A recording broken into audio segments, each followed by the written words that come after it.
Hello and welcome to episode 213 of the Awesome Comics Podcast, a place where the small press makes one hell of a big noise. I'm Vince Hunt, creator of The Red Mouse from Mars, and this week I'm joined by the creator of the webcomic Vanguard and the vigilante story Viper, Dan Butcher. Hello. I put him up there. And yeah. I'm also joined by the writer of Making Comics with Springworth and Cockney Kung Fu. It's Tony Esmond. Yes. Yeah. Oh, yeah. You've done both into the gamut, like the kind of kids and the adults for that. Yeah. I've not written people are sort of always, whenever I say I've got a kids comic coming out, they always go, "What, you?" Do you know what I mean? That's me. Yeah, me. Yeah. But I thought for this week's show, obviously we put some actual credits in rather than the nonsense that the intro normally takes, because this show's a little bit different. It's the beginning of a different few weeks actually on the Awesome Pod. It's an exciting week as well because we're kicking off a series of specials that are basically called, to put it quite plainly, the comic making process.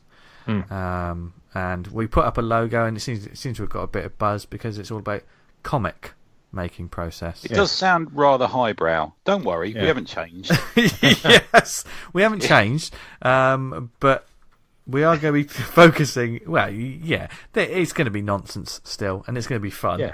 But through that, you might actually find out something. Yeah, because these series of shows are going to be focused solely on the process of actually making comic books. So we have people on who knows what they're talking about. Yeah, exactly. Exactly. Yeah, because with those people, we're going to go through step by step from the writing stage to that sort of moment when you have the finished product in your hands. So so it's going to be an exciting bunch of weeks. Like I say, we get guests in to talk about it because what the hell do we know?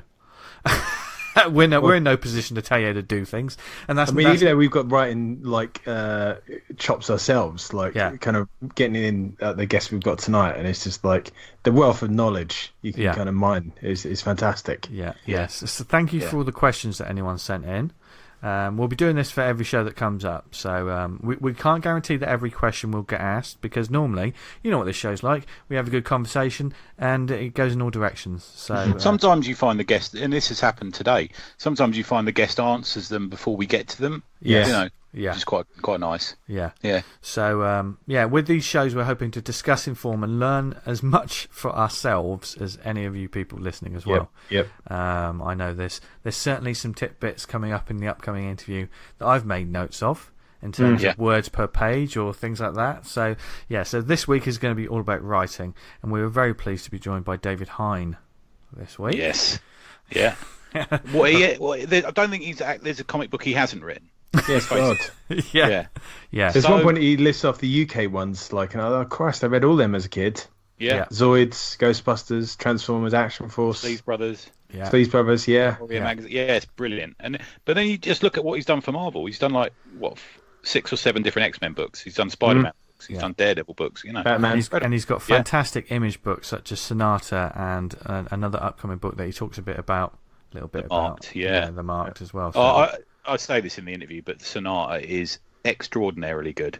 Yeah. It's a little bit of a sort of hidden away on image. You don't see it. It's not front of shelf with everything else, but it's an absolute gem. People need to read it. Really good. Yeah, and that's all you lovely Awesome Pod listeners. There you go. Yeah. But before we get to that, hey. Yeah. Well, I suppose they like reading comics, don't they? And where else do you go when you want to read comics? Cool. Comic House. Oh, yeah. I thought there was going to be more effort in it, Dan. There seemed an obvious answer. Just Comic House, isn't it? And I tell you what, because Comic House is the obvious answer for when you want to read comics, because it's the indie comic marketplace with a difference, and also our sponsor, God help them. There's a huge selection of titles on their database on comichouse.com. If you self-publish your own books, like I know a lot of our listeners do, then you can list your book on there for free. So if you've got loads of printed copies and stuff, and you can start selling straight away. On that site, they also have a features section, don't they, Dan? What have they got on there at the moment? They do indeed. So on the featured print indie comics for sale, we've got Flintlock, The High Priestess, City of Lost Souls, Toothpick, The Formidable Three, The Catalyst, which is great, Peace of Mind 2, which is good, To Kill, #Cruel, and Off My Meds and Other Stories by Matt Burrell. There's a wealth of titles. I really recommend, if you're a small press creator, get your comic on Comic House, get people reading it, and start building a readership up. Yeah. You've literally got nothing to lose. And if you just say you've only got digital books as well, and you're thinking, well, I haven't got any hard copies to sell. Well, Comic House have their own app. And so if you've got digital books, then you can upload them on there. And it's basically a subscription service like Netflix. For only £3 a month, readers get access to a huge and growing database of digital books, which is brilliant anyway, because we read a lot of them. And there's loads of stuff on there. A lot of our books and past guests and stuff have been on there. Plus, in terms of like getting your money's worth, if you're a creator, we've done. You get a bit of money, don't you? Yeah. You We're do going all right, on holiday to Vegas this year, aren't we? We are indeed. We're going to wake up naked and surrounded by a tiger. No, that's not. That's before we go to Vegas. Yeah, and then we'll go to Vegas. Yeah, that's house. No, but in all seriousness though, Comic House, they sponsor the show. They're huge supporters of independent comics from around the world as well. This is beyond the UK. I know we're based in the UK, but there's loads of great creators from America that we want to talk to as well on the show, that may be future guests on this show, should we say? Yeah. Some Not only small press titles, we've got there's Dynamite titles on there, isn't there? Yeah. Marcosia, I think. Yeah, Marcosia. A few companies, but yeah.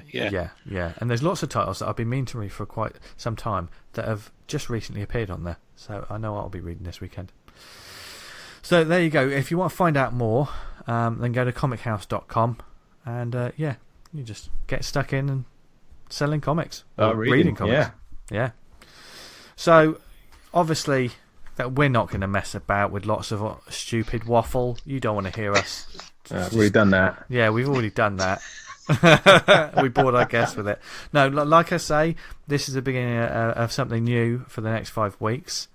So whether you be regular listeners or new listeners, welcome aboard for the Awesome Pod's comic making process, which is, let's start with part 1, writing. Right, we're very pleased to be joined by a writer who's worked on such characters as, I don't know, just small characters like the XMen, Spawn, Batman, amongst many, many others, as well as titles such as The Man Who Laughs, Second Sight, and the new Image title, Sonata. It's our pleasure to welcome David Hine to the show. Hello, sir. Hello. Hi, David. Hey, Dave. You're right. Yeah. On before, I don't know if you recall this, but we actually interviewed you in the cafe at the London Super Comic Con a couple of years ago at Islington. You probably don't remember. That's fine. I kind of have a vague memory. I don't remember what I said. That's fine. We never do. As long as you don't remember what we said, that's the best thing. But yes, thank you very much for joining us this week. And as we said before this bit, we're going to be talking about writing this week. So we thought, who better to bring on and actually, because a proper writer. Rather than us three who just write things on walls. Let's get someone who knows how to lay out a script. Knows the craft. He knows the craft indeed. So we've got some questions and stuff to kick off. We'll get into as well as David's new book and work anyway, because we're looking forward to talking about that. But how should we start this talk about what was the question? We did a little bit before we started this, and Dan brought up a question, didn't you, Dan? Yes. Which you said was... I think David might be suckering us into something here, because he said he was an okay question, but we weren't sure. Yeah. Dan, take it away. Shall I say it for you? Yes. Yeah, go on. You're going to ask me where I get my ideas. Yeah. Except that you weren't. We weren't. Yeah. You talked us that into was it. a dumb question that writers hate answering. Yeah. But, is it true though? Do you hate answering questions like that? no, I think it's fine. It's an obvious question to ask. Really, I ask myself all the time. You just kind of.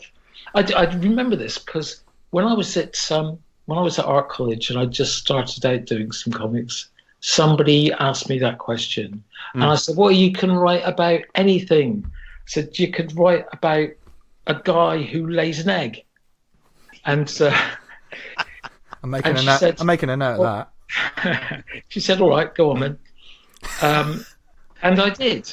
It became, it kind of changed a bit. It became a story about a guy who gets himself pregnant. He kind of becomes a split personality and impregnates himself. I don't think you want to know any more. There was a lot of good mushrooms back then, though. But I mean, what I do find fascinating about that is what started off as, I don't know, a funny one-liner. As soon as someone says, "Go on, do it," it develops. It just in those few sentences. You kind of get serious about it, don't you? Yeah, the things develop. You're quite right. I think I kind of like being set limits, being told we want you to write a story about this, and once you know the parameters, it's quite interesting how a story does develop. Do you think, I mean, with that in mind, when you have people who are creating solely their own ideas, and like you say, you can write about anything, but because you can write about anything, sometimes there's too many ideas in your head. How do you go about sort of narrowing down until you've got one sort of solid idea that you're definitely going to push forward with? Well, exactly. I as I say, most of the books I've done recently, if I'm working with Mark Stafford, for instance, he will have a germ of an idea. I mean, we're doing a book. It's been serialized in Meanwhile. There's Soaring Penguin anthology. Yeah. And that's going to be collected and launched at Thought Bubble.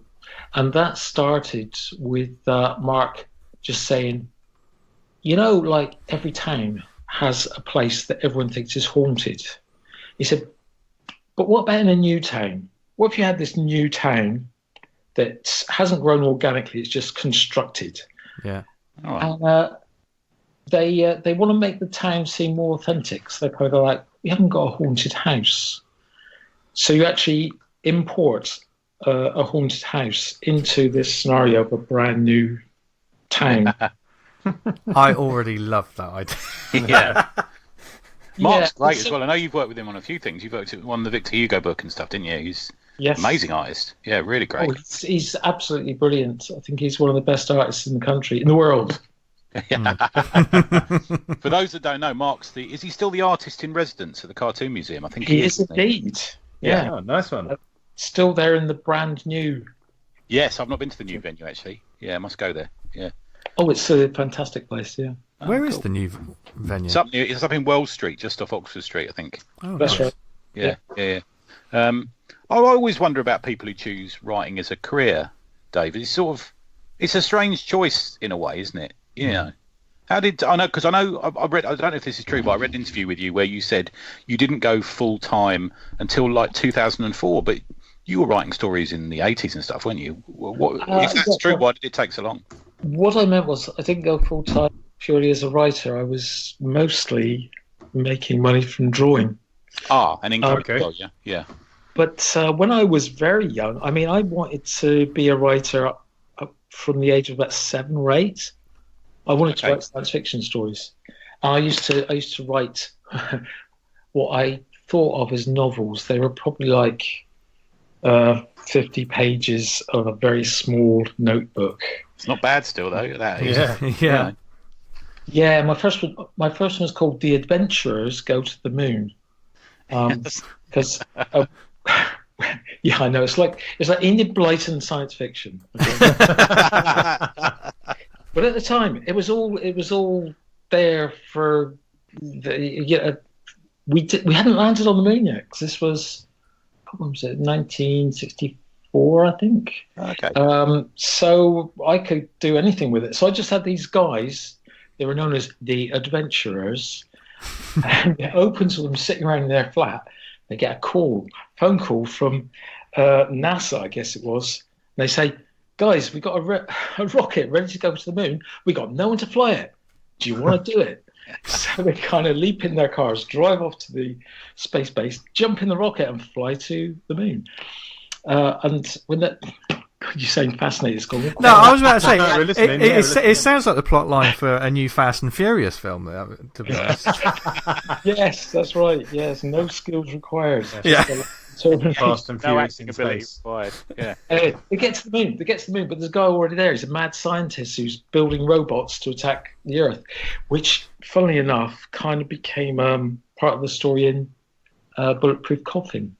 So Oh. yeah, it all comes back. Yeah. So can yeah, imagine I you would really, love it. That's really Yeah. wanted to write science fiction, but then I must have been about 10 or 11 when the American comic books started getting imported. Mm. And I saw the Marvel comics for the first time.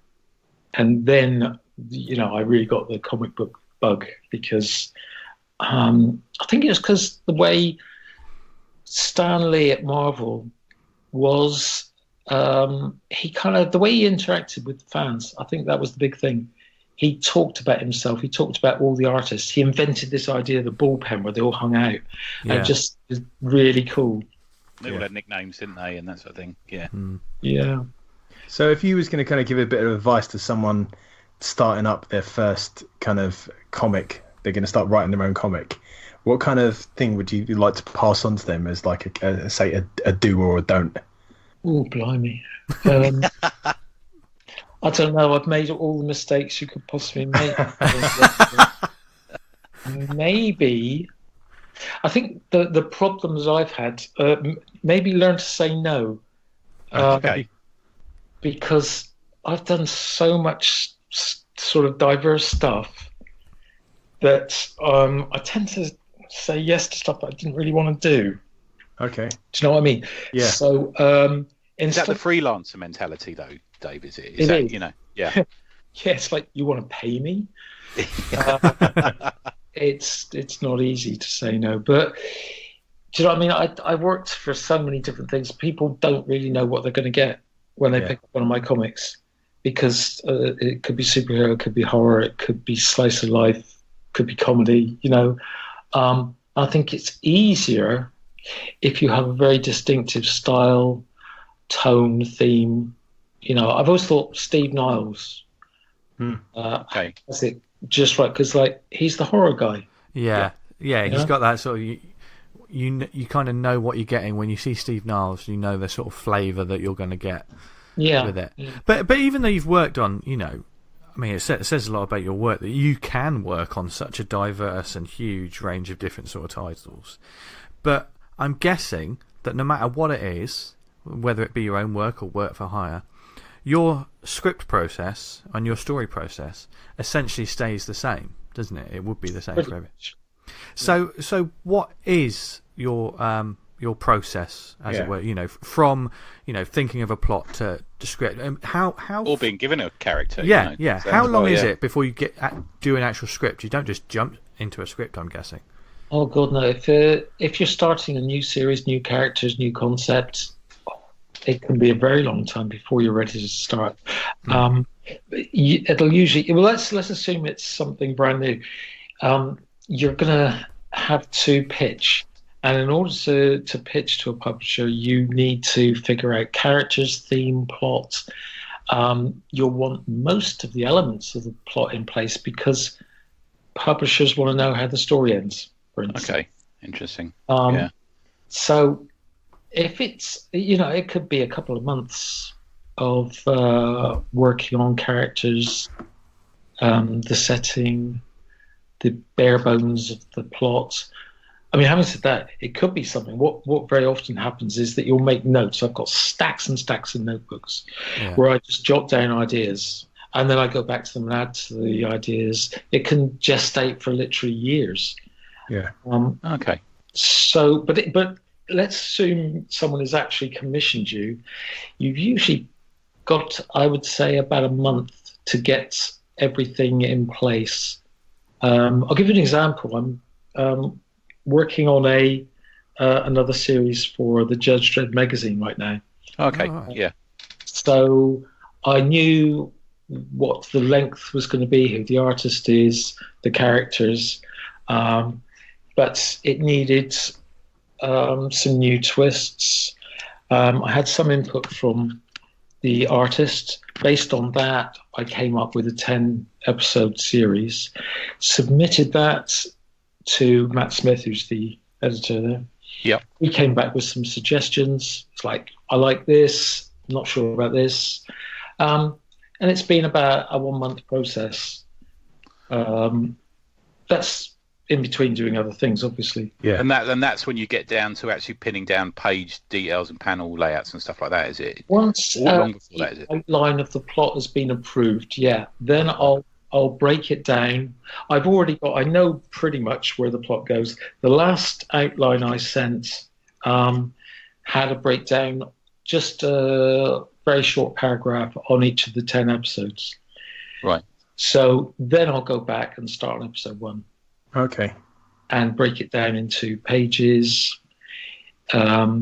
Usually you find you've got enough material. Say it's a 10-page episode, you'll find you've got enough material for 15. So it's always a question of what you can cut out and how you can... with comics, it's interesting, actually, because you really do have to cut the dialogue down to the absolute minimum. Right. You haven't got the freedom that you have with TV, where a conversation can really go on for quite a long time. With comics, I always try and limit it to 150 words to the page maximum. Oh wow, that's interesting. Right. Okay. And these, usually, you look at most comics. I think people want less and less words, actually. So it's usually about 130. That means you've got to get a lot of information across very succinctly, Yeah. I mean, it ties into... I'm going to bring in the first question because it seemed quite timely at the moment. We got a question from Nick Bryan at NickMB, and I thought this was quite interesting. Is there a rule of thumb for the number of pages in a scene? No. I think a scene can last for 10 pages or 1 page. Right. Depends what you...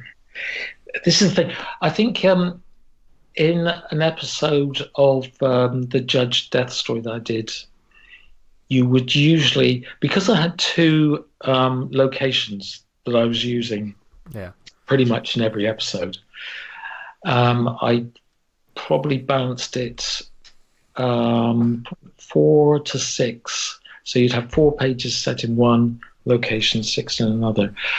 But really, I don't think you can think in those terms. With the graphic novel Lip Hook, that was a story where you had 150 pages. So some of those scenes we could really let go, and they would last 10, 15 pages. Okay. Action scenes you tend to get through faster. But you could also be chopping from scene to scene if you just wanted to get a feel of say, a lot of things are happening simultaneously in different locations. You may well have just 1 page in the scene, cut to the next, cut to the next, cut to the next. Just give 1 page for each scene. I think you have to be careful with action scenes as well, isn't it? I mean, I know we've probably all read comics where it's just action for 20, 24 pages and there's not much dialogue or whatever, and it's wonderful to look at. But much like an action film, when it's explosions all the time, you just become numb to it. It's just a little bit sort of like, well, what is actually happening? When you get to the end of a comic book and it's just action, action, action, you just think, that £3, what did I just read? Yeah, I know, yeah. 1 minute of reading and The story, the action's kind of got to serve the story, otherwise it's just pointless kind of dressing, isn't it, really? Yeah. It was my biggest problem working with the real mainstream stuff, doing something like Civil War XMen, where I was literally told more action scenes. And for a while, at DC, it had to be intro page followed by a double page splash with action. After that, it didn't matter too much, but you had to with action every single monthly episode. Really? Which is okay. I can understand that part way, because that's what the X-Men are about, aren't they? Yeah. I can understand, but perhaps being so strict isn't quite as useful, Well, sometimes I was asked to do more action scenes, and I was saying, but we need to develop characters more. Yeah. Like, well, do that, but we still want the extraction scenes. I don't know if everyone has that kind of problem. working for mainstream comics. I mean, some people naturally just throw in a lot of action, but I was always more interested in the character development. Yeah. Yeah. I presume That's it. I say that's why interesting. you add in fight scenes between characters where they have an argument, and that's the only way you can resolve this kind of characterization between the two. Yeah, a is lot that they of come to Marvel's blows. famous for characters could basically be in an empty room and have an argument, couldn't they? Do you know what I mean? They sort of heroes seemingly fight each other at the drop of a hat in a lot of Marvel comics, don't they? You know, and maybe there's a reason. Yeah. I told you my tea's stronger. Damn you. Well, Fantastic Four used to be like that. You know, the fights between Johnny Storm. Yes. Yeah. Yeah. Very true.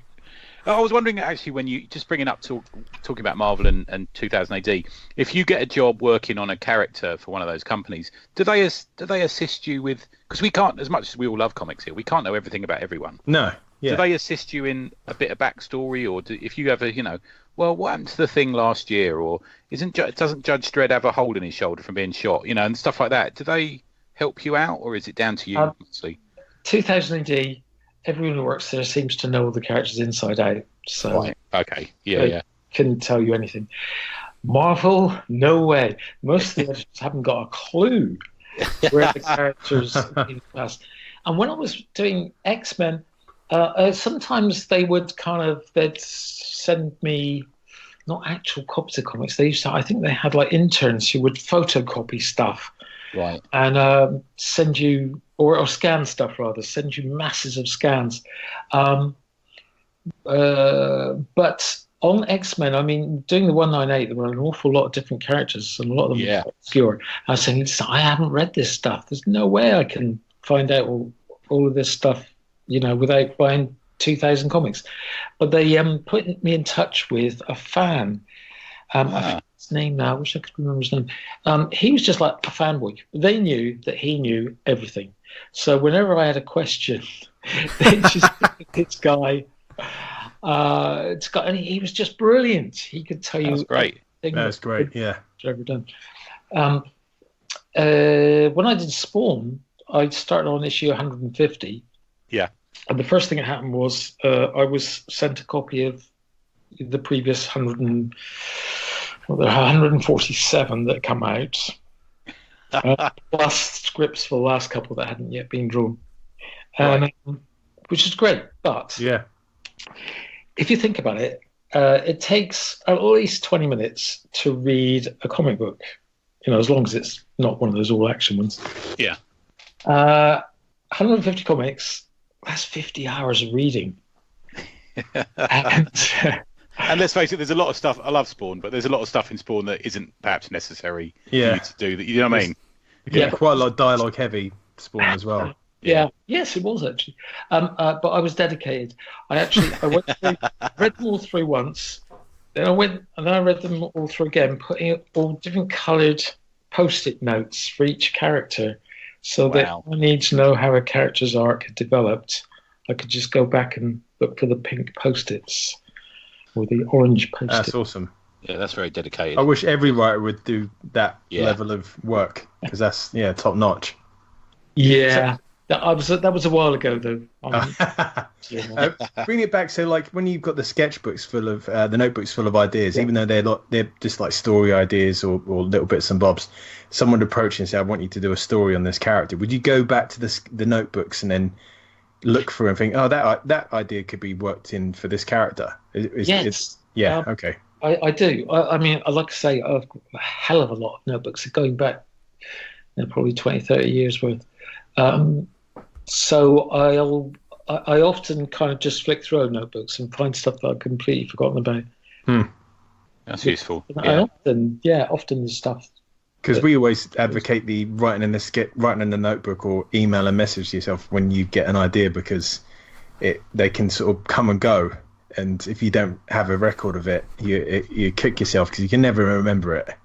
Yeah, absolutely right. I ought to keep. I don't keep a notebook all the time beside my bed, and I have to say, there's a lot of ideas that you have at like 2 o'clock in the morning. You wake up, you think, oh my god, that's brilliant. Go back to sleep. You can never remember it, can you? You never, especially you know it was brilliant. You wake up and you just know you have a brilliant idea. So absolutely. And when you're out and about, you'll have ideas, and they do go. they just sink back into the murk of your subconscious. Yeah, judging the sort of the validity of an idea based on whether you can remember it or not. Yeah, that's not a great method. It's definitely like just write it all down and then judge it later. Absolutely, yeah. Going on about talking editors, we had a message from Luke Condor. No, we didn't. It was from someone else asking about editors. Cliff Cumber. It was, yes, Cliff Cumber. He said, how essential are editors? How do indie creators on a budget or no budget go about finding an editor? And do they even need one? That's a difficult one. I've spent most of my career cursing editors, as you can imagine. Okay, well, I think you need someone. You need a sounding board. Yeah. And in my case, when I'm doing creator-owned stuff where there isn't an editor, I'm working with people I know really well. So it'll be Mark Stafford, Shaky Kane, Doug Braithwaite. Yeah. Those are people we know each other so well, and we know exactly what we want. So, and also we know each other well enough to be able to tell each other when something doesn't work. So I do a lot of chatting, either in pubs or on the phone.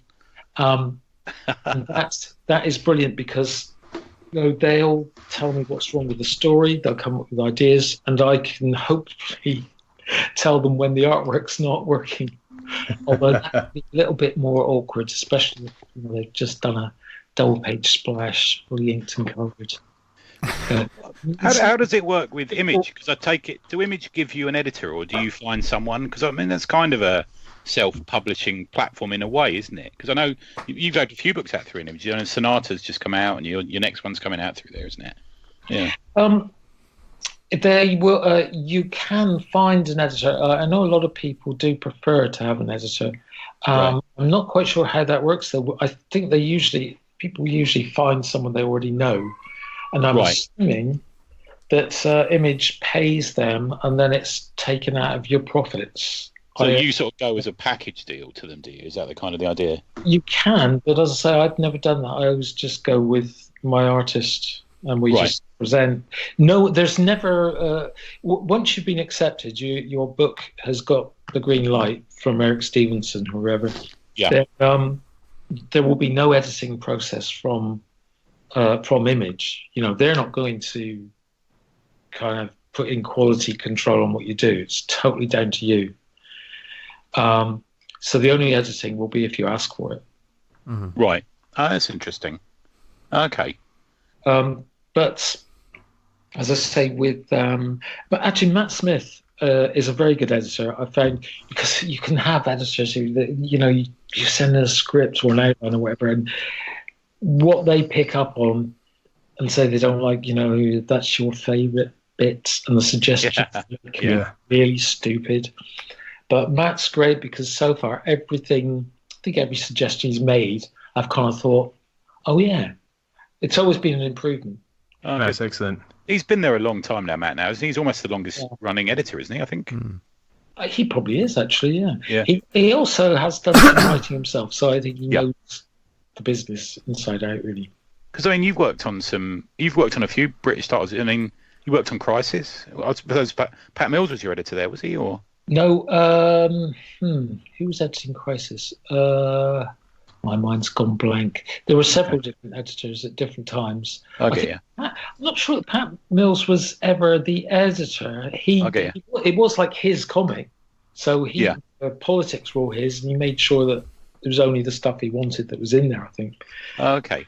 And then you worked for Warrior, or previous to that, you worked for Warrior, so I suppose, was Des Skin your editor then, is he? Or? Yeah. The way it goes, the first professional comic strip I did was for a 2000 AD annual. Right. The next was for Knockabout Comics. Okay. Yeah. Then Warrior, because, let's see, Des Skin had seen my inking on something, and he brought me in. You did Big Ben, is that right? Big Ben, which was Will Simpson. Yeah. On pencils. And that was probably a mistake, because for years then I was not a mistake to work on Warrior, but to do inking. I mean, Des was like, "Oh, I saw your artwork. Your inking's great." not interested in your pencils, So Right. Okay. I just inking for years after that, because based on what I did with on Big Ben, I got inking work at Marvel UK.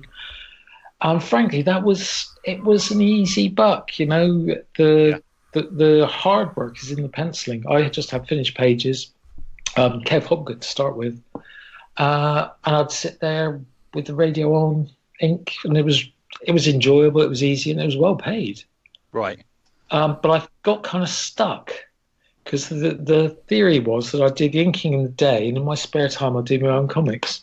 Right, and you were doing like the Transformers and stuff like that, was it? And... Zoids, Transformers, Care Bears, Action Force, Count Duckula, the Ghostbusters. It was everything, really. Nice. Yeah. And were you writing your own stuff at the same time? Did you find you had the energy? Well, yeah, that's the thing. Very little, because no, it did. So if you spend all day doing comics in your spare time, you don't want to do comics, I find. Okay. Yeah, I can get that. Yeah.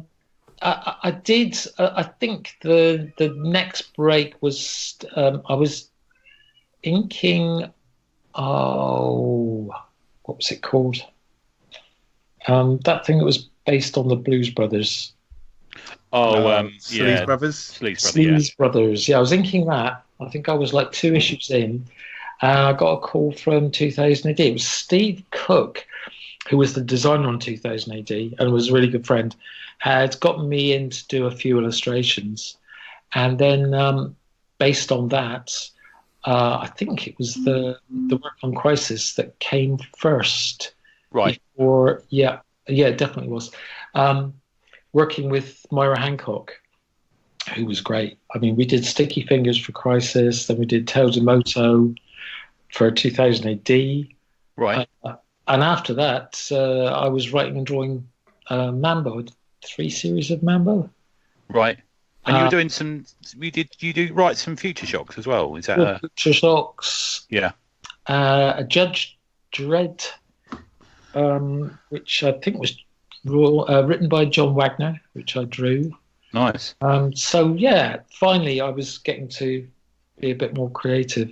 Because that's the old 2000 AD mantra, isn't it? If you can write a Future Shock or a Terror Tale or whatever it is they have now, if you can write that and be successful and tell a story in 4 or 5 pages, then you can do pretty much anything. Yeah. They say, isn't it? Weirdly though, I did the full length stuff before I did the Future Shocks. Right. Okay. Yeah. They obviously thought that I was maybe going backwards. I don't know. Was it a learning to go from a longer story to a shorter form story though? I'm not sure why they did it. I think they just needed to fill some pages in a couple of them, because I know there was a couple where they were running 2 Future Shocks. So it may be that artists on some of the main strips were late, whatever, and they needed filler material. Don't know really. Yeah, you can tell if there's 2 Future Shocks in a comic, that was always the assumption, wasn't it? Yep. Somebody was late with their strontium dog or, something like that, wasn't it? Yeah, I know what you mean. Didn't happen a lot, though, because they always made sure they were, 6 episodes sitting in the drawer before they started running a series. They kept a real backlog of stuff. Because when you're on a weekly schedule, you really can't screw up. No. Yeah. We've had another question in from Tom Curry, who was saying, at what stage is a script done? So when you write a script, when do you go right, that's done? Are you a rewriter? Do you rewrite a lot? Or? I'm terrible for going back and changing stuff over and over and over again. I think it's done when the editor calls you and says he needs it. In tomorrow. But how does that work with your creator-owned stuff, where you you say you don't necessarily have an editor, so it's just you and the artist? How does that work then? Well, once we're actually started. So, for instance, when Bulletproof Coffin had started, I think we had probably 2 episodes in the can before it was launched. So Shaky had to keep going, which means he needed the pages. Right. Okay. So I think the big thing for me is to not leave artists waiting. That's the worst thing you can do, is have an artist with nothing to do because the scriptwriter hasn't got the. Because basically that's their money, that's their mortgage, exactly. isn't it? Yeah. It's And there's a lot to be said for a deadline as well. And I think this is probably good advice for a lot of those. There's probably lots of people out there who've got that comic that they want to make and they've been sat on the idea for a long time. But we've all had those ideas that we've been sat on for a long time and they're still not on the page. It sometimes helps to sort of say, right, I'm going to launch it here, or I'm going to get an artist and they're going to start working on it here. Set yourself a deadline, so then you have to work to that, don't you? Oh yeah, I don't. I mean, I hate deadlines, but I wouldn't get anything done without them, I think. Yeah. But your question may be wondering more about the finished state of it, and I guess. The process is, as I say, you outline your 20, say it's a 20-page comic. You break it down into those 20 pages. Then you start to write page 1. Very often you'll find that you're not fitting everything into the 3 pages that you assumed for the first scene, for instance, you run over. So I just let that go, and I'll probably end up with 23 pages. Then you have to go back and cut it down. So you've outlined your 20 pages. Then you start to break it down into the panels, and you really don't want to have more than about 5 panels to a page, or your artist will get shirty. But it's all to do with beats. Each panel is a minor beat, and you'll usually have a natural place to turn the page.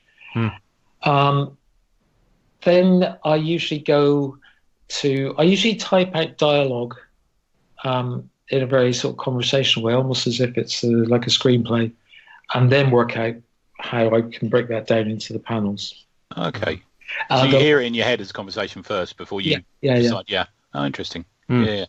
The last thing I do is actually write the panel descriptions. So I'll do thumbnails for myself, and that's the bit I find really boring, because you have to make sure that the artist has all the information they need. You also need to make sure that there's everything in a panel that may come into the scene later. There's something you might not need for 2 pages, but you've got to establish that it's there. Yeah. So there's a lot of stuff. You just got to make sure the artist has every single bit of information they need. So what sort of tone do you have for like the panel descriptions and stuff? Are you talking directly to the artist? Is it like a conversation? Yeah. People I know, it's very conversational. I mean, and I literally talk in a different way to Mark or Shaky.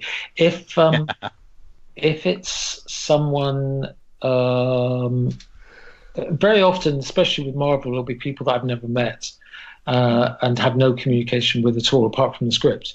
And not always English speakers. Sometimes I think these. We've got a long reach into other countries now, haven't we? I was going to say that. Right, sorry, pardon me. That's a good point. Exactly. I'll write. I can still be fairly relaxed if I know it's someone who has English as a first language. But with some people where I know that their English isn't perfect, I tend to be a little bit pedantic. Because you can have some weird things happen. Remember on District X, I described there was a scene where a woman walks in carrying an urn on her shoulder. I was thinking, Greek urn. And the artist had clearly just looked it up online and had this woman walking in with, those tea urns that you get in cafes? Yeah. I thought you were going to say Ernie Wise. I thought we were going with Ernie Wise there. So you occasionally get really odd things because they clearly just Googled the translation. Brilliant. That's good. It stayed in as well. It was too late to change by the time we saw that. I get you. Yeah. Worst experience. I'm not going to say what the comic is or who the artist was, but I did once work on a strip where the artist clearly didn't understand a word of English, and the editor let it go for 2 issues of pencils before I saw them. When I saw them, so I just said, we can't do this. The characters are the wrong gender. No one is in the right place. You've got people speaking throughout an entire scene who aren't in the scene. It was a catastrophe. Oh, God. Yeah, it's heartbreaking, isn't it? And find another artist. So definitely tonally, every script I write is very, very different. It's most enjoyable, like I say, if working with Fraser Irving as well is always a laugh. I've seen him on a few panels. He is a chuckle, isn't he? Yeah, definitely. Someone's mentioned, Michael Phoenix mentioned that there seems to be a multivariate approach to writing comics, and there's not like a screenplay is written a certain way. Is it the same with comics? You just kind of like you do what works. Yeah, I've seen people who do Marvel method. Yeah. Okay. Which can work. I don't really like it. I'm a bit of a dictator, really. Yeah. What I do always say, I always say this when I first start working with artists. This is the script. This is the way I'm seeing it. But if you can come up with a better way to tell the story, if you want to add extra panels to a page or condense 2 panels into one, that's fine, provided it works. So hopefully, if they don't follow the script, it's an improvement. Okay. They would ideally talk to you about that before they drew it, and not just kind of deliver the page. And you're like, well, hold on, you've got like 2 extra panels here. You would have that communication going on. Mark often puts in extra panels because he does reaction shots. He'll have a silent panel where the person who's being spoken to reacts to what's being said, and he doesn't necessarily. He'll just put a note in when the art comes through. Said, added a couple of extra panels. He's always right, So if you're working with really top-notch artists, which I'm lucky in that I usually do, they really know what they're doing, so I don't have to worry. Yeah, and there's that level of like shorthand and sort of, if you've worked on them a few times as well, that what you're going to get is going to be more than Yeah, that's true. I know I can use a shorthand with Mark if I'm describing a character. Who's God, my brain's gone again. There's a character in a movie. We were doing a scene, and I just said, "Remember what's his face in such and such a movie?" Which, if I could remember, you would see it straight away. And I get you. Yeah. Because it was like one of his favourite movies. He could just get those connections straight away. So that's always useful. As I say, it can be a bit. You have to be a bit more pedantic with someone you've never met. Yeah. I'll do more. I'll do photo reference. I was going to say, do you? I've seen scripts that, especially now in this digital age, there are a lot of hyperlinks. For instance, do you send out a script that sort of gives? I include if it's a type of armor, I might put a reference in that sort of thing. I do that quite a lot. Yeah.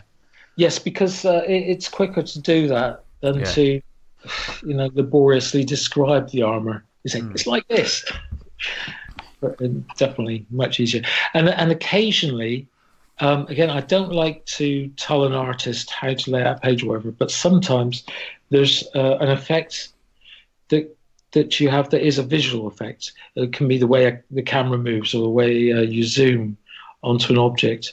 And you could take 2 pages to try and describe it, whereas just doing a quick thumbnail. Oh, interesting. So you include that, you just stick that into the document.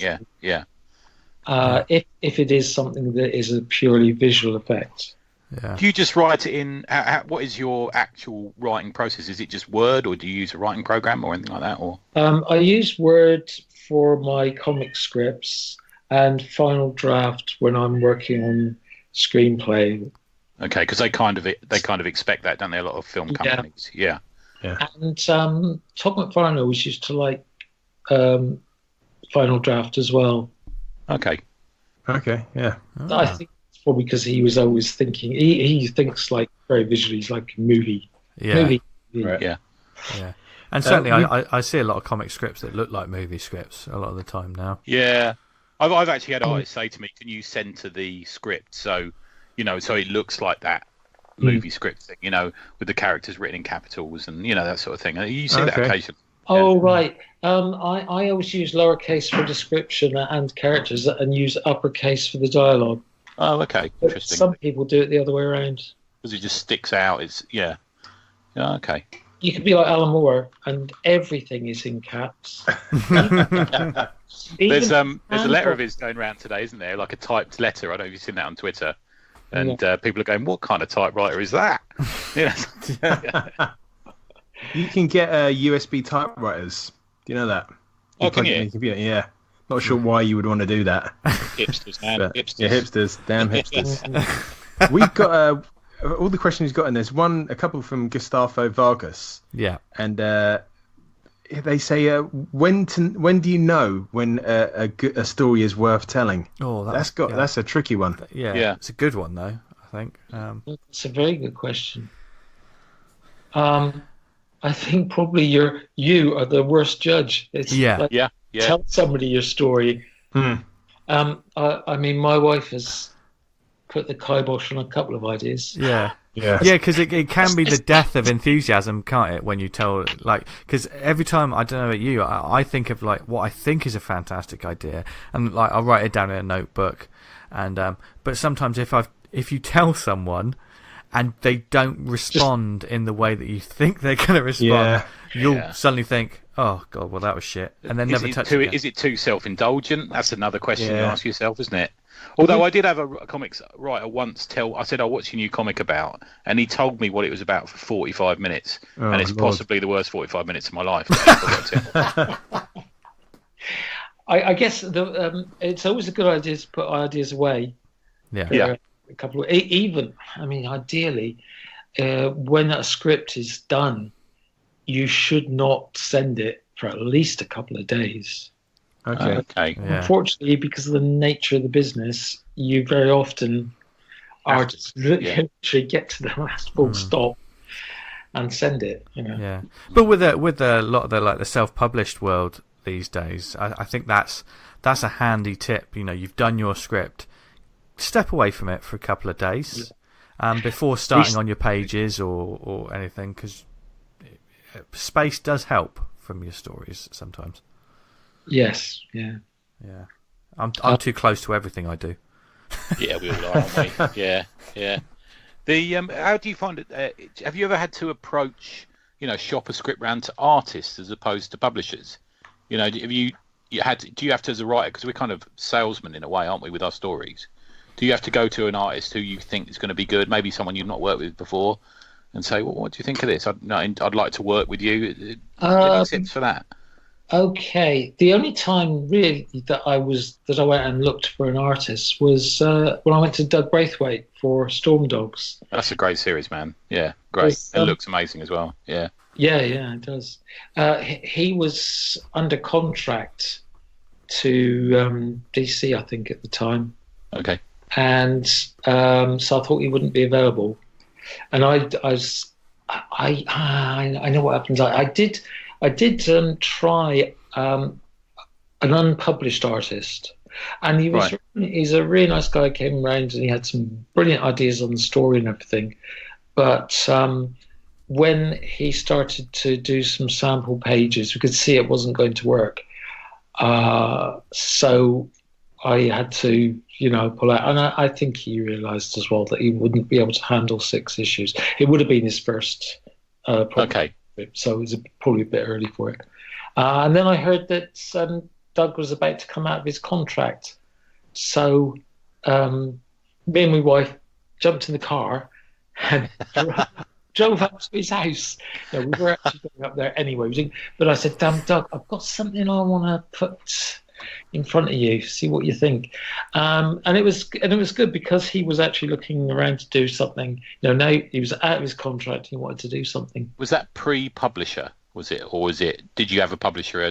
Was it Delcourt published that? I can't remember now. Is it? Oh, they published it in France, but it was an image book originally. Oh, okay, of course. Right. But yeah. I'd already pitched the idea to Eric Stevenson, and I couldn't tell him who the artist was because Doug didn't want anyone to know what he was do. I think maybe he was still thinking he might stick with DC. I don't know. The intrigue of the comic industry there. Yeah. Don't tell Eric that it's me. So I was just telling him the story. He said, "Yeah, sounds great, fine. So who's the artist then?" I said, well, I can't really tell you. I said, okay, just let me know as soon as you know. But he pretty much greenlit it anyway. I think he probably trusted me to find someone good. Yeah. I was Did he say like, is it Doug Braithwaite? Just wink if it is. Did he do any of that? No, he thought it was someone else. Right. But he was really pleased as it was Doug, so it's fine. Okay, cool. How did you hook up with the artist on your new books on Sonata? Is it Brian Haberline? Is it? No. Well, the thing is, with Sonata, and the next book we're doing is called The Marked. That's back with him again, isn't it? Yeah. The thing is, these are actually Brian's. They're all Brian's concepts. Okay. Work as his writing partner. So, Brian's been in the business for a long time. He's worked as, let me see, he's been an artist, a writer, an editor, an agent, teacher. He's got a studio. He pretty much created the colouring style that we saw when computers first took over the colouring style. Okay. Everything image. Wow. He's a brilliant artist. I've got to tell you, that's the dragons and the sci-fi element and the fantasy monsters. It's just an amazing looking book. Yeah, he's really mastered that kind of digital 3D artwork. But basically, he runs a studio and does a lot of work. He did a couple of really massive graphic novels, which are called Anomaly 1 and the second one as well, which all had augmented reality, so you could point your phone at a page and see stuff leaping up. Okay. Oh wow. Yeah. So, but he had a lot of ideas that he wanted to develop. So he approached me beginning of last year, and I started working with him then. And we're just developing all these different ideas. And the first one that came to a more kind of finished state was Sonata. Although we were working on Marked at the same time, and several other things too, which we will be talking about later, I expect. Yeah, we'll be announcing, when they're ready. So they're his concepts, and then I kind of work them up into plots, and it's the most kind of two-way work I've ever done, because it's not a question of me submitting a script and it being edited. I submit the script at every stage, at the plotting stage and then at the outline stage, dialogue stage, and he's constantly feeding back. So we talk to each other on Skype a couple of times a week, right? All the time. So it's me doing finished scripts based on his concepts and characters. Okay, so you're sort of playing in his toy box almost, moving stuff around and developing stories with his. So he's designed the dragons and all that sort of thing. Yeah, interesting. Okay, yeah. And Jared Van Dyke, who does the colouring on it, is also. We have to mention him. I think his colouring is superb. Yeah, definitely. So one of the questions we had, Dave, is from Tom, and he's asked, how does one truly unplug from the world when writing? Is there any techniques you use to sort of, and we've all got the worries and the stresses of the everyday, haven't we? Is there any way that you sort of can put that aside at all? Or I'm a bit erratic. I'm not one of those people who does 9 to 5. I know a lot of the most successful creators in comics do say, right, 9 o'clock I start, 5 o'clock or 6 o'clock just stop. I'm all over the place, and what I have to do is get rid of all the silly little jobs. Like, I'll get up in the morning and empty the dishwasher, and so it's a sort of tidy desk syndrome, isn't it? You can only write when you've got a tidy desk, sort of thing. Or if there's just little jobs I have to do, like answering some emails or paying in a check or sending an invoice, I get all that stuff out of the way first. Otherwise, it'll just be distracting me. Yeah. Do you ever go anywhere else to write? Are you a coffee shop writer or anything like that? Or I move around all over the place, different rooms, sit outside. For a while, we had our neighbours were having some building work done. It was like ring and bang, and this went on for like 6 months. So as you can imagine, working at home became a little bit unfeasible. I actually, for most of that 6 months, I'd go every day to a coffee shop and Right. just sit in a corner drinking coffee, hammering away. And you know what? That was the most productive I ever was because there's no other distractions. Do you know what I mean? You're just sitting there. It's quite a common one there. I think David Mamet, he's written a book called Writing in Cafes, isn't he? I think he finds the atmosphere and the conversations and, perfect. you know, you can turn off or you can like clue into dialogue and stuff from those around you, you know. The important thing, there's low level activity. Right. And if you get some drunks come in, or some of these, you used to get these guys that have like business meetings. Yeah. There'd always be the dominant personality. And then that becomes distracting if it's too easy. Yeah. But your normal coffee shop level of chatter is absolutely perfect. You know, the bubbling of the coffee machine. Yeah, and every time they hit that coffee, why do they hit it so hard? That does my head in. You know, yeah. But no, that was actually a really good period. But I've also I've had really good sessions in airports. If I've got a train delayed for 5 hours, Right. that can be a good time. It really is getting focused. I know some people have to lock themselves into a silent room. You know, no view, but that doesn't really work for me. I do prefer to have something going on around me. Yeah, no, I get you. Okay, cool. But I don't have any specific methods. Like I say, get rid of all the irritating little jobs that you got to do. That's the biggest thing. Yeah, fair enough. And then probably stay away from most of the internet. Yeah. And put your phone somewhere. You know, if you don't need to take a call or anything for a good few hours, put it somewhere where you won't get your social media notifications or no porn. Yeah. Oh, what? No. Well, that's one of the things you get out of the way before you start. Yeah. Oh God. Yeah, there are all kinds of rabbit holes you can. I mean, I'm like anybody else. I do get distracted by internet, but at the same time, I do stay on. I mean, for research, you'll be writing. Just want to know stupid little things. That in the old days, I'd have to go to a library and order a book, and that's there. The information's there in seconds. So, Googling stuff is amazing, and the picture research as well. Yeah. So they used to have books of planes on their shelves and books of tanks and this sort of thing, didn't they? Now you just got to go to Google. Yeah. And I know, like, after this chat, a lot of people will be going to the internet to find out more of your work, David. Yeah. So, obviously, Sonata is out now. What else have you got sort of imminent coming up? Or well, the Bad Bad Place that I mentioned, the haunted house, the ultimate haunted house story, that's going to be launched at Thought Bubble. That's coming from Soaring Penguins. That's runs to about 110 pages, I think it is. So that's one with Mark Stafford. You mean that one? Yes. Yeah. Cool. And that's following on from Lip Hook, which came out just about last Thought Bubble time, I think.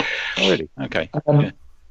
We actually worked on both those books at the same time, pretty much. We were going backwards and forwards between the two because they're produced over quite a long period. Yeah, I'm a big lover of The Man Who Laughs. I think that's a great book, dude.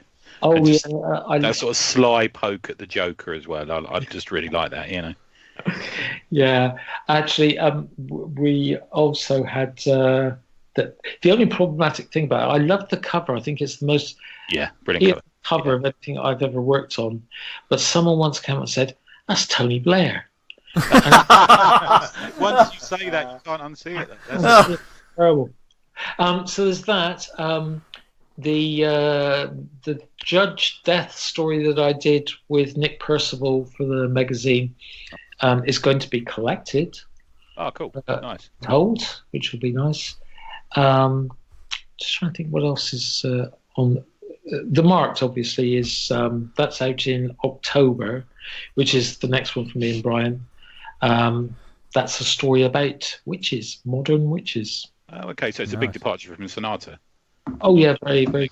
Cool. Yeah, okay. So- I've got to tell you, man, Sonata's genius. I loved it. Absolutely brilliant.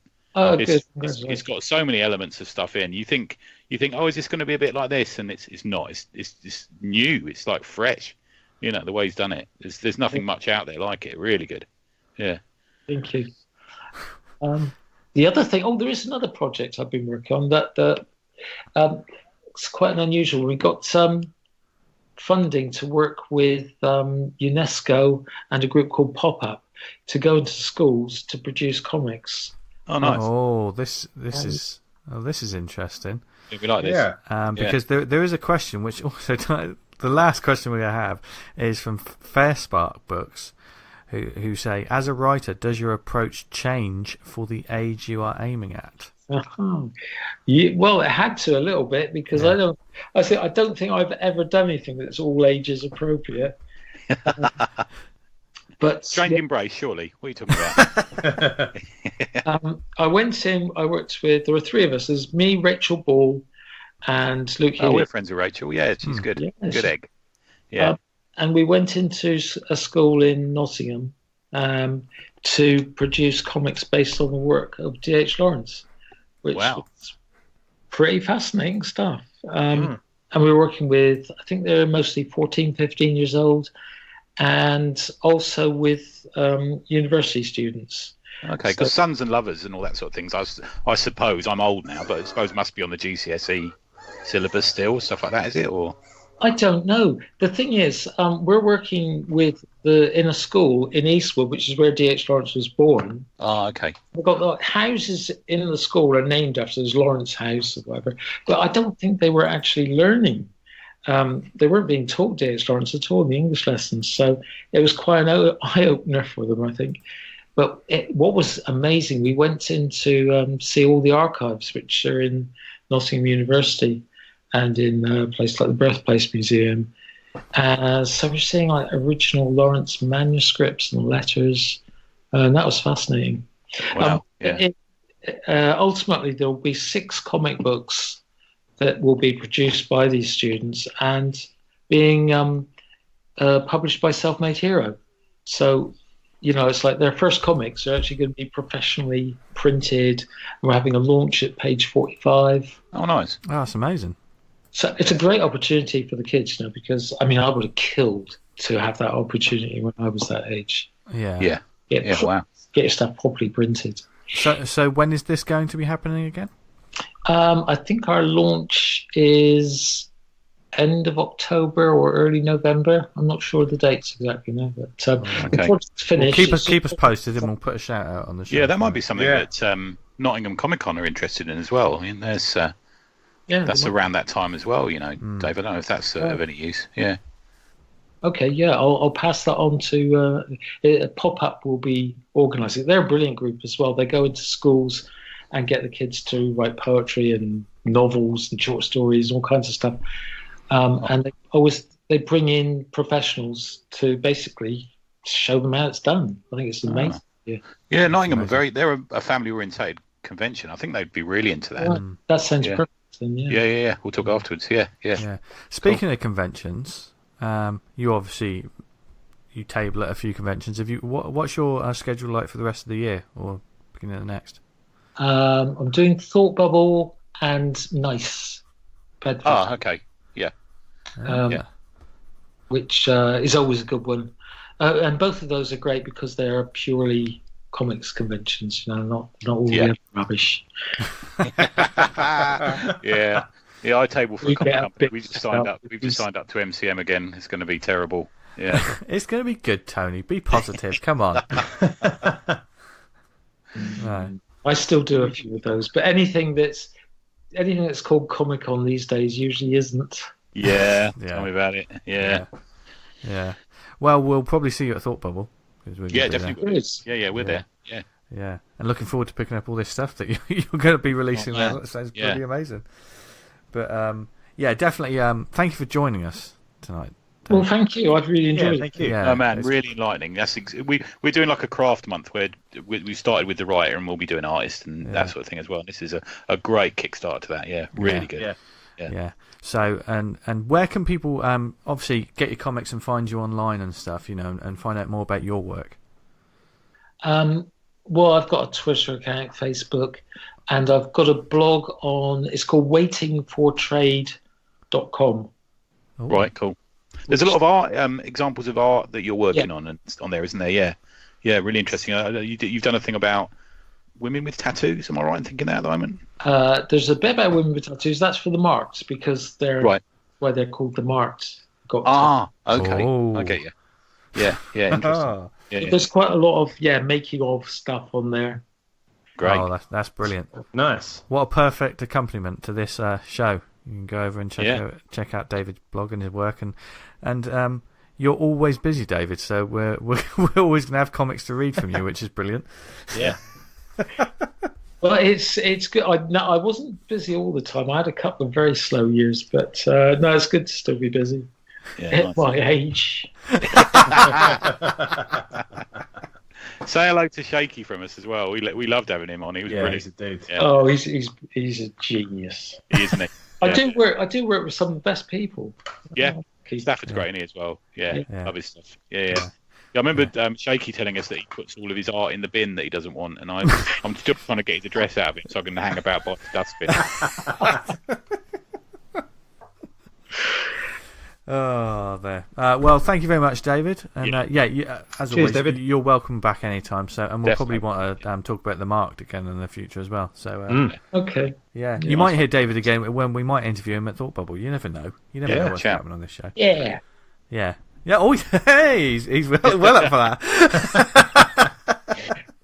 I am. Yeah, pop by soaring penguin table. Yeah. Oh, you're there. Yes. Is it Mr. Anderson? Is that still there? Is he? Yeah, no, he's moved to Canada. It's Tim Pilcher. Oh, of course, it's Tim. Anderson's still the publisher, but Tim Pilcher is now his co-publisher. So. I get you. Yeah. Okay. Yeah. Nice one. Yeah, brilliant. Thank you, David. That was awesome.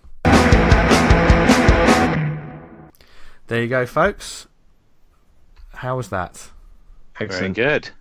Yeah. That was all right, wasn't it? He's an experienced guy and he knows what he's talking about. Yeah. It's good stuff. Yeah. I learned loads in that. And a thoroughly nice guy as well. So yeah, thank you again, David, for joining us for this week's show. And like we said, this first part was about writing. Next episode, I won't say next week. I suppose I can say next week because it's a weekly show. Yeah. The next episode is going to be about artwork. So you've got your script.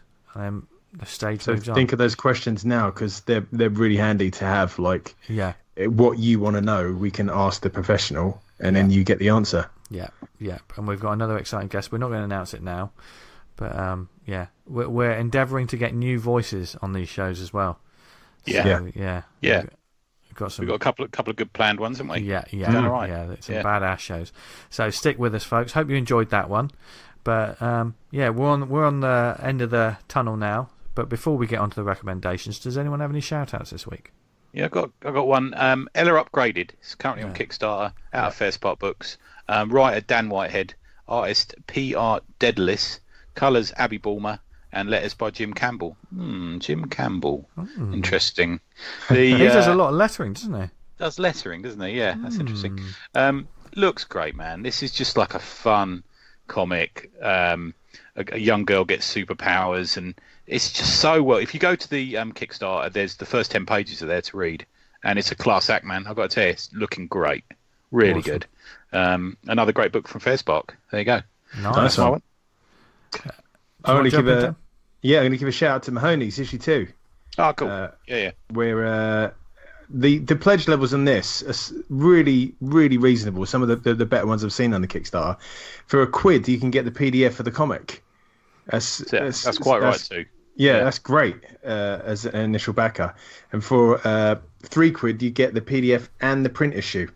So it's really reasonable, and it's such an excellent comic. I really recommend checking. Since he's been on the show, we've had feedback from loads of people saying it's just a cracking read. Yeah. And issue 2 is flipping awesome as well. So, it's another step up in it. Yeah. So you haven't got much left time to back that, and it could really do with some ACP love.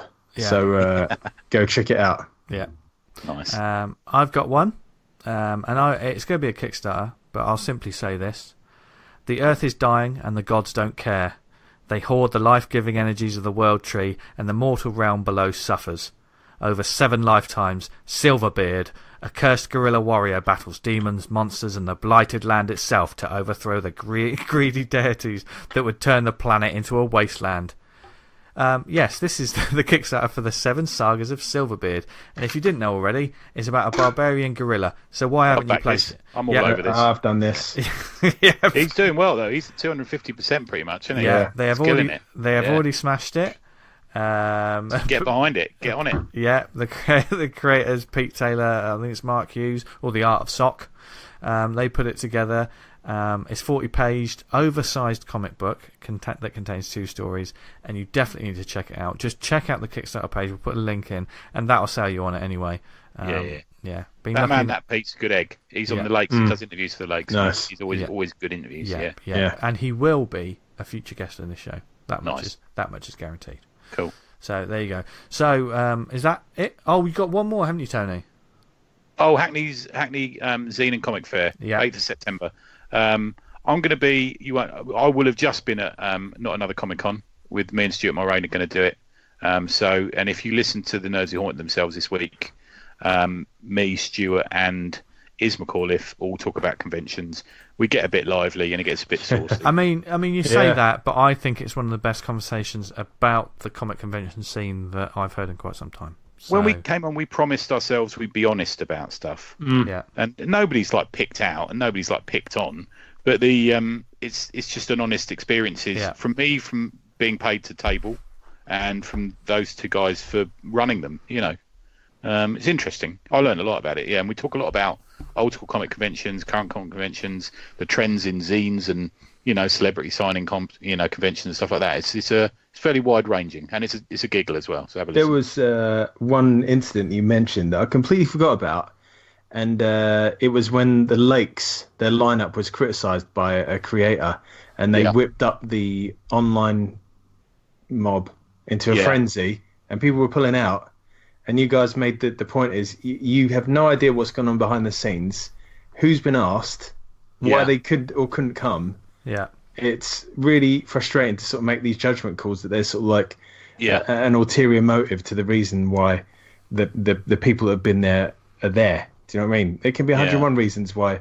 People don't realise that I got criticism once for an article I wrote where I went to all the people I'd written articles about during the year. Or had contact with at conventions and stuff, and asked them what their 3 favourite comics were of the year. And I got a criticism that it was 60% men, 40% women. And fortunately, I'd kept a list of everyone I'd contacted, and it was actually more. I'd actually contacted, just purely coincidentally, more women than I had men. And all it was that I hadn't contacted the woman who was criticising me. I think she just wanted a bit of limelight, It's just not the right way to do it. Yeah, man. people don't understand what goes on. Yeah, there's a few rabble rousers out there. We just don't like it. For me, that's like shouting fucking fire in a packed theatre. Yeah, it's just it's not right. But we're all about the love on this show. You won't get any of that. Yeah. Wait till my Death's Head review. Oh no! That is that going to be your? I tell you what, it's that time. We talk about love, and we love comics, and that's why we're all here. So it's that time of the show where we're going to recommend something for you lovely listeners. Let's hear it, Danny boy. And I think Dan the man Butcher, needs to go first. Dan, take it away. I don't know if I can even make this funny, this comic. It's kind of... Is this actually going to be your pick? Is this your pick for this one? I'm not picking to... this is my pick. Because I was looking forward to it and I thought this might be decent for him to kind of read about. And it popped up on Comixology. I've been looking forward for it and keep an eye on it. And then you were asking us if we had... Asking this morning, because I was like... forward to this book. Well, so it was coming back, yeah. And I've been looking past couple of days for, you can pre-order it. So I'll just get it Wednesday. And then it disappeared. And then it popped up again like about 11 a.m. So I got it and read it on the way back. And so it's Death's Head... issue 1 of 4 miniseries. The credits written by Tini Howard, art by Kaizama, cover by Nick Roche. It's... And I've got to say that cover is phenomenal. Yeah, the cover is ace. Yeah. Honestly, I can't fault the interior art by Kaizama either. It is spot on. Maybe not as kind of I've got a soft spot for the Jeff Darrow Death's Head from back in the day. Jeff Senior. Jeff Senior, sorry, Jeff Senior. Can you imagine Jeff Darrow? Jesus, Fuck me, that'd be fucked up.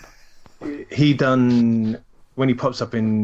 He did it in Transformers, and he did it in. There's an issue in Dragon's Claws where Death's Head's in it, and Death's Head did a miniseries, but I'm not quite sure who the artist was on that. Wasn't it? Who's drawing Green Lantern at the moment? Was it him? I'm not too sure. Oh, yeah, a few people tackled him. He was in Battle Tide and all sorts of things, wasn't he? He was in Iron Man about 5-6 years ago. There was a storyline with him in. Oh, okay. Yeah. To be fair, the last time I read it was when he had his 10-issue run in Marvel UK. I think that's the last time. I wasn't really down for the Death's Head 2. It may have been great, but kind of as a younger reader, I was just like, turn my nose up at it. It's not for me. This. Yeah. There was an element of Death's Head being Deadpool pre-Deadpool, wasn't there? He was broke the wall, and there was a bit of that going on, wasn't there? Yeah. Well, one of the things about that this there's none of that in this. Right. It's just like someone said, "Oh, Death's Head, he's a robot." He says yes after making statements or sentences, and initially he's working for Yondu, doing contracts, and Yondu says, "Well, you're kind of useless now because I've got all these lady robots behind me." Who kind of like set about on Death's Head, and he gets kicked back in time to sort of Earth 616, and he kind of he reboots, and he's like in a punk gig, and he's been made into the drums, which it doesn't explain that why. Oh, and okay.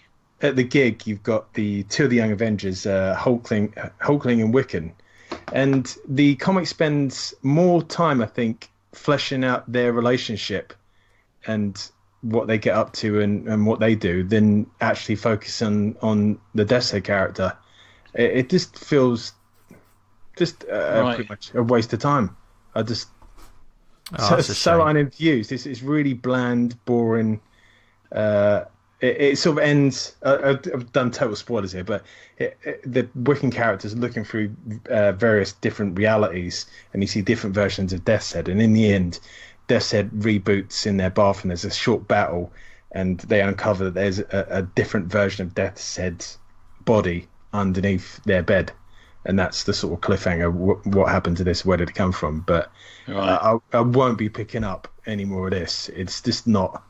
It's not. That's the kind of the worst thing really. you can say about something is it's boring. It's boring. I often think that's the worst thing you can say. Yeah. Just not interesting at all. Who's writing that man again?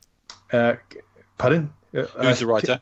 Tini Howard. Oh, Tini Howard, yeah. Oh, okay. It's just I don't know. I think she did a Captain America, which I was very unenthusiastic about as well. Yeah. I get I've pretty brought it down, but like with the Death's Head character, he kind of like he's kind of like that mercenary thing. He sort of breaks the fourth wall. He's got that ambush bug element to him a little. Yeah, he's sort of like talking about himself and how he's the best and the greatest and this and that. It's kind of I'd find it a tricky character to write because he's got this kind of quirkiness about him. It's a little punk and a little sort of breaking the fourth wall, and there's none of it here. It's just it feels like they're stuck in the Yondu reference because everyone knows Yondu from the Guardians movie film, just like a little touch point to get people on board. But it feels like more of a vehicle for the Hulking and Young Avengers characters, than it does. Interesting. Well, it feels like the uprights. You doing a Death's Head comic, and just stick the character in it, and then who knows? I mean, like we learned from this talk today, editorially, they might have been told do that. Maybe, it might swing around. I can't sort of. I mean, I really like Tini Howard's Forgotten Queen from Valiant. It's a completely different universe and completely different characters, of course. So yeah. So that sounded good when you described that before, man. Yeah, I'll be buying that one definitely. But okay. Interesting. It's a strange. I don't know. I'm just being a little bit patriotic. I'd like to have seen an English team on. Yeah, definitely. I feel like an English writer at least. Yeah. To kind of just get the sensibilities down. Because it just doesn't. There's a touch of the Doctor Who. There's a touch of the Douglas Adams. There's a touch of a few English sort of little touchstones there. That maybe she might understand it. I don't know. It's totally up to her. But it just feels really, really generic and could have been any character really. Yeah. Well, bring us up, Tony. Come on, bring us up. Okay, What right. have you got? I read one of the best Batman books I've read for absolutely ages. A Batman Nice. book. Yeah, a Batman book. And I know we're a small press, but you'll see why I'm talking about this one. So I got an advanced reader's copy, uncorrected proof of Batman Nightwalker. It's a novel originally a novel written by Marie Lu. It's been adapted by and written by Stuart Moore, who I'm a fan of as well, actually. He's now the head honcho over at Ahoy Comics, but I've always enjoyed his Marvel and DC work. Art chores, get this. Christian Wildgoose on art. Hey. It's a graphic novel length thing. He's had inks assist from Cam Smith. Colours, guess who's on colours? Well, I know. your old Laura Trinder. Yes. Letters, Troy Patari. I had dinner with them the other night, and I got a chance to read it. And it's Chris and Laura, wasn't it? Chris and Laura, yeah, not Stuart Moore. He didn't fly over to see me, although he'd like to. It's getting released the week before New York, so at the end of September. And I genuinely loved it. It's one of those books you don't list. I don't know, a couple hundred. It's almost 200 pages long. I didn't look up once from reading it. Read it in one sitting while my dog was running around the garden chasing airplanes. It's printed, interestingly, by the DC Ink imprint, which is now defunct, isn't it? Now gone. It went at the same time as Vertigo went, but it's still coming out. It's a worthy book as well. And it's kind of a story of Batman before Batman, which I'm not always a fan of, but this is done so well. We're all a bit tired of that in Gotham, aren't we? The TV series, but this is done really well. It suits Christian's style. Bruce is 18. He's still at high school. He's got a little group of friends who he hangs about with. And it starts on the day that he becomes a billionaire. So it's the day that he hits 18 and he inherits the family money. So he goes. They have this big party for him, and he says, "Oh, I'm a billionaire now." There's I'll read you the blurb. A ruthless new gang of criminals known only as the Nightwalkers is terrorizing Gotham, and the city's elite are being taken out one by one. On the way home from his 18th birthday party, newly minted billionaire Bruce Wayne makes an impulsive choice that puts him in their crosshairs and lands him in Arkham Asylum, the once infamous mental hospital. There he meets Madeline Wallace, a brilliant killer, and it sort of takes off from there. And it's just a fun. I kind of like the fact that Bruce is a little bit wide-eyed in this. It's pre the Batman costume, although he does put a costume on at one point in it to sort of, inverted commas, fight crime. But he's still a little bit naive. You can tell there's that darkness behind him. There's that still sort of, that dark history, and you know what's coming. But he's a little bit more naive than you're used to. But it's done really well. It's not just a switching character. It's like part of the growth before he became Batman. Yeah. And he still kicks ass in it. He's still, training, and he gets in fights, and he gets in car chases and stuff like that. He mucks up a bit. He makes mistakes, and he learns from them. And there's also a little bit of a sort of love story thing going on in it as well. Christian's art is just spot on. It just rows along. And Stuart Moore's got a really... we talked about dialogue, didn't we, just now, and stripping it back. And it's so well done. I'm looking at a couple of pages now, which are a boxing match, and they talk, but they don't overly talk, which you don't in a boxing fight. Do you know what I mean? It's just really well done. Like I say, it comes out the week before New York, so it comes out at the end of September. Get on this. It's so good. It's done... it's not full colour. It's... black and white and grey tones with little splashes of colour here and there to emphasise moments and incidents and signs and little clues about them and stuff like that. But brilliant stuff. It's slightly smaller than comic book size, fits on your bookshelf. Not quite manga size, a little bigger than that. But yeah, good stuff. Really, really, really enjoyed it. Nice. Yeah. Looking forward to reading that one. Yeah. B-Man? I was also looking forward to reading what I've got to recommend this week. I treated myself to a little book that is a collection originally printed in Speed. Oh, yes, I know what this is. Yeah. 1980. The greatest daredevil of them all, because he doesn't care if he lives or dies. Yes, that's right. This is A Death Wish, Volume 1, Best Wishes, by Barry Tomlinson. Love Barry. Who I've come to realise has written some of my favourite ever stuff. Yeah, doesn't he? Yeah. He loved replying to us on Twitter and that, didn't he? After we had him on, he was great when we had him on. Yeah. And he's still enthusiastic about this stuff, isn't he? Yeah. Yes. Cliff did smart, and he liked the tweet. Yeah. Yeah. Oh God, yeah. Cliff Cumber. friend of the show. Yeah, and the artwork is by, I mean, I'm just going to say it plainly, my favourite art team, because they are the brothers known as Vanyo. Yes. And this volume, I mean, it collects, from the looks of it, it's the collection of the Speed issues. Right. Because I know changed types, didn't it? Yeah, Death Wish moved into Tiger, and it was then moved into Eagle, I think, as well. Isn't it? There's a little bit of a foreword talking about, like, you know, the story from David McDonald. He sort of runs down. He's the editor of the line, isn't he? Is that right? It could be, yeah. Oh, maybe, I'm not sure. Yeah.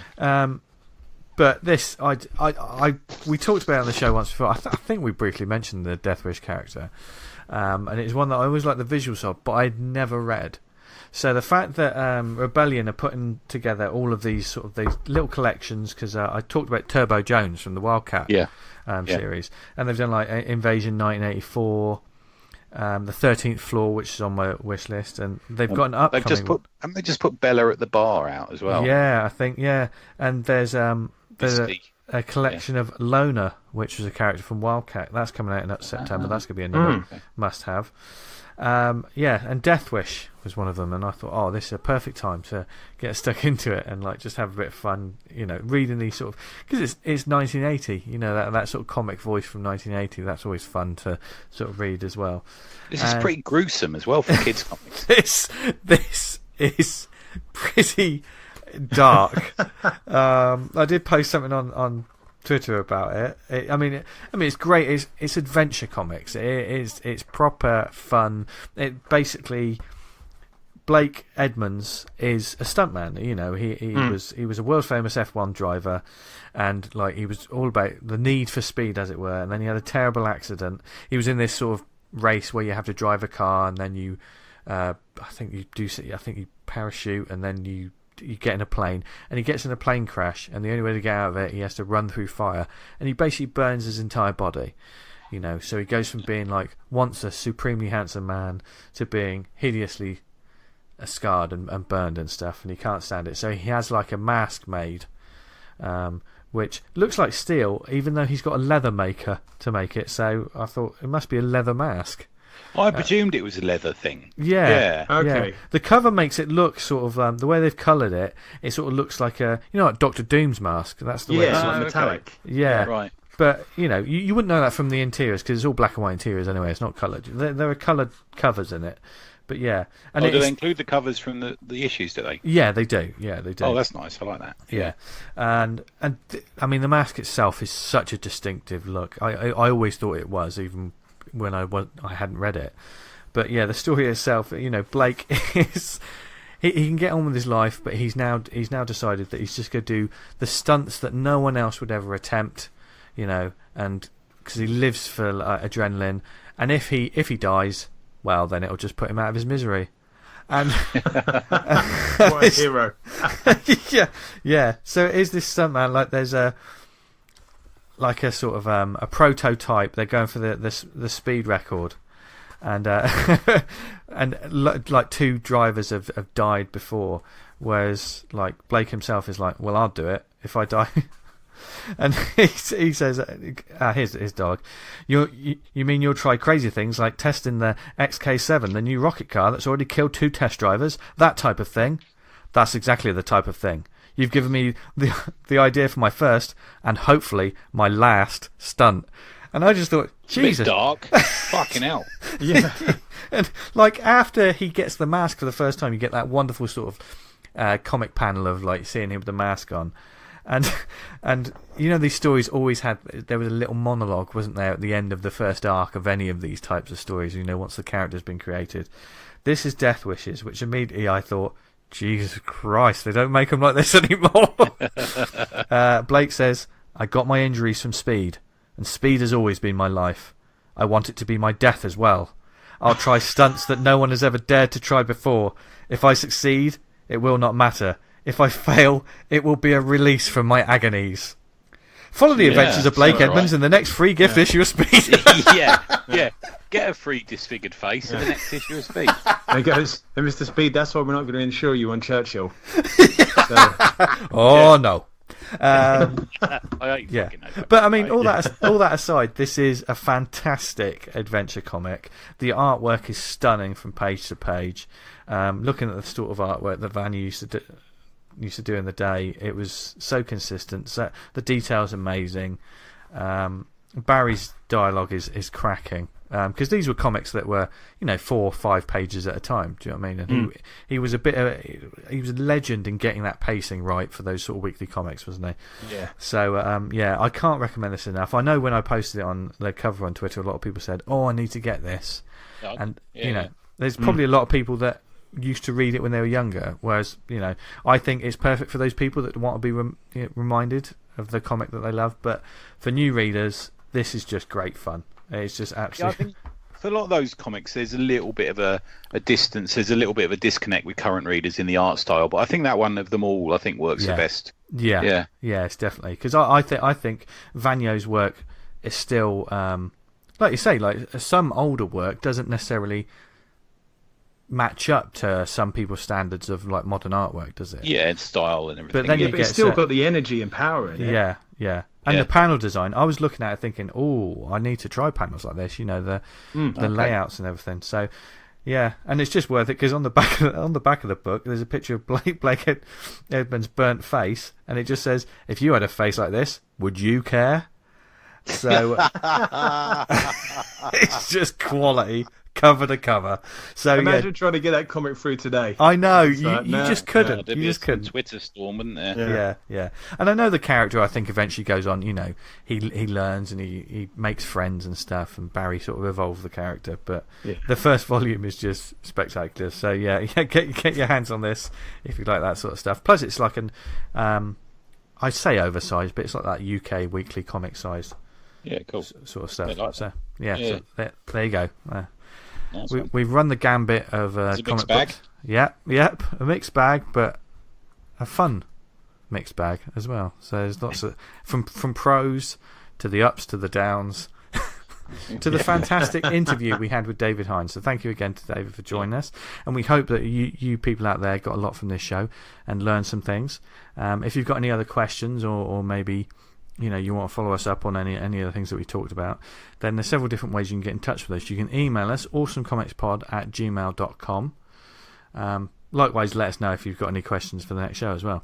You can do that by following us on Twitter @TheAwesomePod. When we put a shout out for questions, put it in a thread, and we will shout them out on the show. Oh yeah. And we might announce. No, should we announce the next guest on the Twitter, or should we wait until the shows? We'll wait for this one to drop, then do it, shall we? I suppose. Yeah. We can do what we want. Because people might want to ask specific questions about that person's. Yes, that's very true. Yeah. So later on this week, we'll announce the artist that we got joining us, and it's going to be a cracking one. If you do Facebook, then go to facebook.com/awesomecomicspodcast. If you want to join a great comics community, just talking about comics in general, no hard selling or anything, then join the group Awesome Comics Talk. Thank you for listening to us, whether it was on the website awesomecomics.podbean.com, on iTunes. Subscribe, leave a review, helps get the word out, and we truly appreciate it. Likewise, no matter where you heard us in the big bright world that we live in, and whatever networks you listen to, whether it was on Spotify, Stitcher, Podnose, Podknife, what other networks are we on, Tony? We're on Pod True to True. It's French for bumhole. I didn't know that. No, I mean, if anything, we've all learned so much this week. Learned something. Yep, and the most important lesson is probably don't let Tony sign off an episode of the Awesome Comics Podcast. We did it for over 300 shows? 300 shows. How many shows have you been doing, Dan? Have you been doing some in your spare time? Is it 200? Secret ones, isn't it? I know. They all just merge into one another, don't they, until you're driven mad. But the numbers are irrelevant now. Such an anarchist. Yeah. Drive relentlessly forward. More. And if you want more, where can people find us online, etc., Tony? Neveronanything.blogspot.co.uk or EZOHYZ on Twitter. Lovely, Dan. You can find me on Twitter @VanguardComic, and you can read Vanguard at vanguardcomic.com. Nice. You can follow me on Twitter and Instagram at Jester Diablo. You can find out more about my comics at theredmousefrommars.com. Thank you again for listening to this one, the first of the process shows, and we had a lot of fun. Hope you did too. So stay tuned. Look forward to next episode. Read loads of comics. Check out loads of new indie comics as well, because that's what we're all about here. Yeah. And from Dan, Tony, and myself, have a brilliant week. Stay safe, and as always, what do they do, Dan? Stay awesome. Brilliant. Dear. He's so good. Bye, everyone. See ya. See you later.